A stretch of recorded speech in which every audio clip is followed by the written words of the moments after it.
Bismillahirrahmanirrahim. Assalamualaikum warahmatullahi wabarakatuh. Alhamdulillahirrabbilalamin. Allahumma sholli ala sayyidina Muhammad wa ala ali sayyidina Muhammad. Oke teman-teman, jadi pada video kali ini seperti biasa saya akan bahas beberapa video yang sempat viral pekan-pekan ini. Salah satunya adalah salah satu video yang viral dan sangat menyakitkan hati umat Islam. Yap, apalagi kalau bukan kasus pembakaran Al-Quran yang ada di Swedia dan di Belanda. Berita ini cukup menghebohkan umat Islam karena kita tahu sendiri Al-Quran adalah kitab suci umat Islam dan itu adalah salah satu mukjizat dari Nabi Muhammad SAW. Mereka terang-terangan membakar kitab suci Al-Quran di depan umum dan dibela oleh kepolisian dengan dalih hak berekspresi di dalam demokrasi. Nah, bagaimana videonya? Mari kita simak video berikut ini dan langsung kita bahas dan kita reaction beberapa video berikut. Nah, ini adalah proses pembakaran yang ada di Swedia.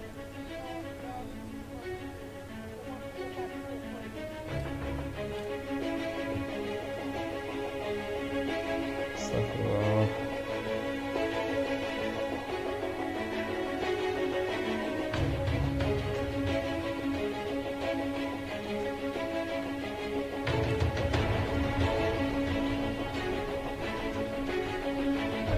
Dengan dalih kebebasan berekspresi.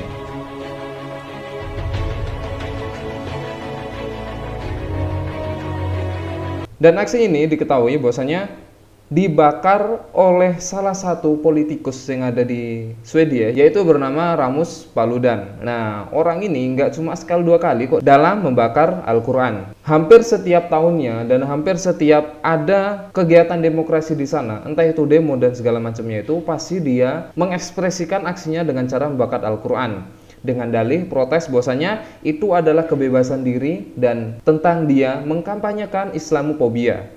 Jadi di sana emang dia sengaja mengajak masyarakat supaya benci terhadap Islam termasuk Al-Quran itu sendiri. Di sini dia membakar Al-Quran ini di depan gedung kedutaan besar Turki yang ada di Swedia. Ketika ada massa sedang berdemonstrasi di sana, terus dia membakar Al-Quran tersebut. Dan ini cukup mengkagetkan karena di sana ketika dia membakar Al-Quran itu dikelilingi oleh beberapa polisi yang menjaga dia agar tetap bisa menjalankan aksinya. Orang ini udah sering kali membakar Al-Quran, cuma karena di sana mayoritasnya orang beragama kufar, jadi mereka seenaknya aja dalam menghinakan Al-Quran ataupun menghinakan agama Islam. Di sini langsung Presiden Tayyip Erdogan yang ada di Turki langsung mengecam keras bahwasanya hal-hal seperti ini sangat melukai hati seorang muslimin, terutama negara yang bermayoritasnya adalah seorang muslim. Presiden Erdogan langsung mengeluarkan statement bahwasanya jangan sampai Swedia berharap untuk bergabung bersama NATO. Ini kecaman keras daripada Presiden Erdogan bahwasanya ini adalah perbuatan tercela dan sangat-sangat dikecam dan sangat melukai hati kaum muslimin. Tidak cukup di sana, beberapa aksi susulan yang terjadi lagi setelah si Rasmus Paludan ini membakar Al-Quran. Di Belanda ada lagi seorang politikus yang membakar Al-Quran. Kita simak video berikut ini. Nah, ini dia, politikus anti-Islam. Al-Quran sudah dirobek-robek di hadapan orang. Dat het mogelijk is. Dat je gewoon een Koran, een fascistisch boek is, dat je zegt, ik scheur dat gewoon aan flarden. Want de Koran heeft hier in Nederland gewoon helemaal niks te zoeken. Wanneer ik de Koran aan flarden wil scheuren, moet het gewoon kunnen. Langsung diinjek sama dia dong.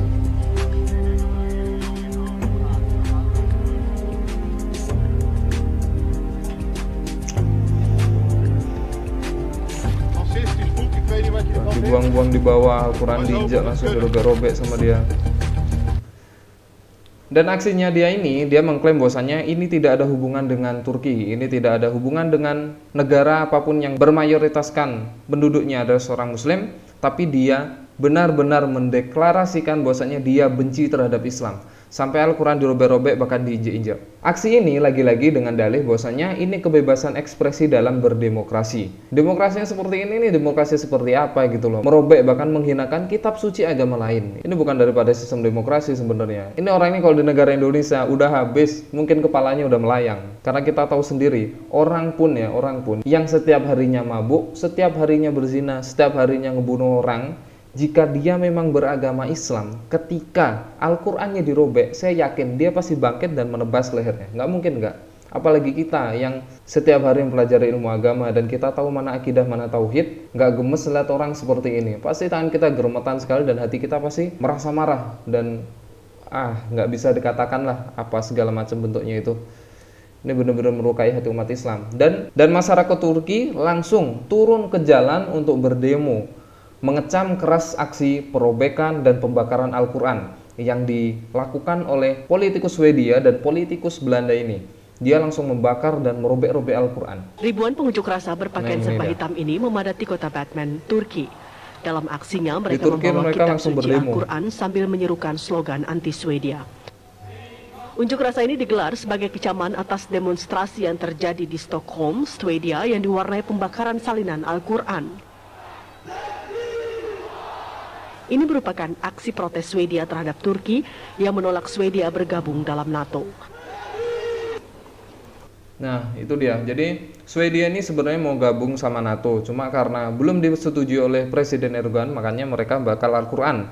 Dan ketika politikus ini membakar Al-Quran, dan jangan sampai berharap bahwasanya Swedia akan bergabung kepada NATO. Inilah sikap seorang pemimpin yang mayoritasnya berpendudukan seorang muslimin. Dan beliau adalah beragama Islam juga. Dia punya power, dia langsung mencampur perbuatan ini dan langsung menutup sekat-sekat negara yang mencemarkan nama baik Islam. Siapa nggak kesal dengan kejadian seperti ini? Al-Quran kita yang setiap hari kita baca, yang setiap hari kita hafalin. Yang itu adalah mukjizat dari Rasulullah SAW dibakar, dirobek-robek, bahkan diinjak. Hati seorang muslimin siapa yang nggak hancur melihat kitab sucinya dilecehkan seperti itu. Seperti yang saya bilang tadi, bahwasanya orang yang setiap hari berzina, mabuk-mabukan, preman, malak dan segala macamnya, ketika dia seorang muslim dan dia melihat kitab sucinya dilecehkan seperti ini, pasti bakalan marah dan bakalan ngamuk, merasa terhina karena kitab sucinya dilecehkan seperti ini, yaitu Al-Quran. Apalagi kita yang setiap harinya mengaji ilmu tauhid, mengaji ilmu akidah, melihat hal seperti ini, siapa yang nggak marah? Dan beberapa negara yang mayoritas Islam udah mengecam hal ini, termasuk Indonesia, Malaysia, Brunei, Arab Saudi, dan Yaman.